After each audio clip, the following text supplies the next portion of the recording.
Hey, welcome back to Kiwi Classics and Customs. So, we've got the old Falcon up on the rack. It's time to do its rear springs that I finally got around to getting. And we thought we'd start on it, and I really would have bet a good amount of money that thing would have fought us every inch of the way. Because it's had some salt, there's quite a bit of surface rust under the old gill, and I thought there's no way those leaf spring eye bolts are coming out, or any of the bolts on the rear springs are coming out. And yet, here it is. Like, we honestly got that rear spring out in, 15 minutes? 15 minutes. So yeah, it's coming apart. We've already got the bolts and nuts loosened on that side. So it looks like it's going to be a pretty quick kind of job. It's it's kind of late Friday afternoon, and we thought, oh, we'll get it started and I'll finish it tomorrow. But man, I think we're going to wrap this up today. Probably the only thing we might do is, you can see there's a big hole in here in the pipe work, which is making it sound like an old tractor. So while it's in the air, we might just do that as well. But come and have a look at the spring, what actually happened. This is obviously you can tell the difference between the old one and the new one, and one key factor is that. Now, I had a couple of questions. Did I think it was rust that had caused it? And there's certainly some pitting on here, but where it's broken is right at the front edge of the second leaf, and I think it's just been kind of working there, like doing too much work. This spring's coming up and pushing, and it's just made it pivot here, and I think that whole edge is kind of rusty and corroded now, but when it first snapped off, you could see there was about a third of it was a fresh break, and the other 2/3 had been cracked for a while. But yeah, that's the new spring pack. It's a 4-leaf instead of 3. They assure me at General Springs that should still give me the correct ride height. It's been tuned, I guess, for want of a better description, to reproduce the factory ride height, and the extra leaf is just makes it a smoother, better working spring. So the story goes. So yeah, we've got that comes with new eye bushes. I was really shocked at these bolts. These bolts are usually a bear, especially in the Mustangs. They rust into there. It's a steel sleeve, and then you put a steel bolt through it, and then you give it 50 years, and it freezes in there. Like, you have to get a sawzall and cut through that either side of that, and then get it out that way and put new bolts in. But we thought, well, we'll hit it with the impact and see what happens. And we hit it with the impact, and it went zip, and just came out. Yeah, if not that I'm a betting man, but I would have bet this would have taken us 2 hours to get this out, just with the rust, but it really didn't. So that's all good news. We just got to swap those rear bushes and get it up into place. So yeah, let's do that.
Okay, so you may have seen me fighting on the other side with the U-bolts, trying to get this plate up through the U-bolts. And what had happened is, as they've been tightened up, you know, with the old leaf spring, they'd kind of spread a little bit, didn't want to go fit through the holes. So initially I just put them in the vise and squeezed these that way, you know, which made them line up with the holes, which was fine, but as soon as you pushed them back on the axle, they just wanted to spread out again. So what I had to do was actually give them, instead of squeezing them that way and having it bend here, I had to put a little bend, just a degree, like on each side, a little bit on each side. Now it goes in, and that just made it go in real easy. So yeah, just a little trick. But yeah, the first thing I did, squeeze it, but it just spread out again. So that didn't work. So yeah, we will go back to high speed.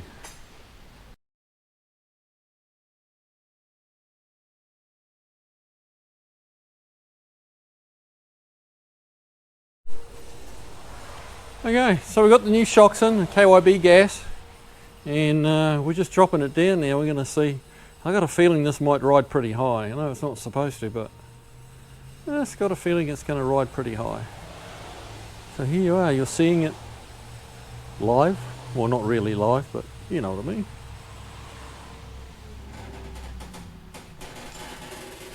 Yeah.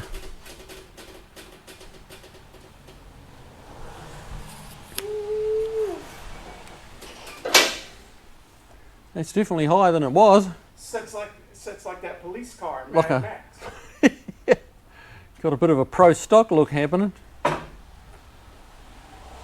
Now, we ain't jumped up and down on the back yet. No.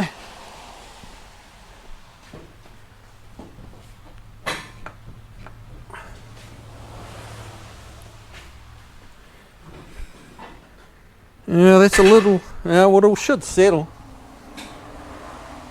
So yeah, it is looking a little high, but it's typically leaf springs will settle a little bit with 100 miles on them. So I guess we'll see. We may have to take another leaf out. We may not. But I tell you what, it looks a lot better than it did when it drove in. Because the left rear is probably a full foot higher than it was when it drove in. Would that be fair? Yeah. Yeah. So there we go. That was a pretty quick job. That's the easiest thing we've done all week. Now the back seat's out because you have to go in through the back seat to get the top shock absorber mounts. So yeah, we'll give it a little vacuum out inside there and put the back seat in, and we're going to call that a job done. So yeah, it's kind of cool. Yeah, I'm not sure. We may. I'll probably just drive it home, I think, and do a couple of miles on it and see if that doesn't settle down a little bit. It's looking a little high for my liking, but that's all right. But hey, pretty straightforward task, and Falcon's back on the road, so that'll will now become my daily driver again. So yeah, all right. Well, we're going to get that seat in and call it a day. That's a wrap for the week, guys. So have a good weekend, and I'll see you on the next one. Take care.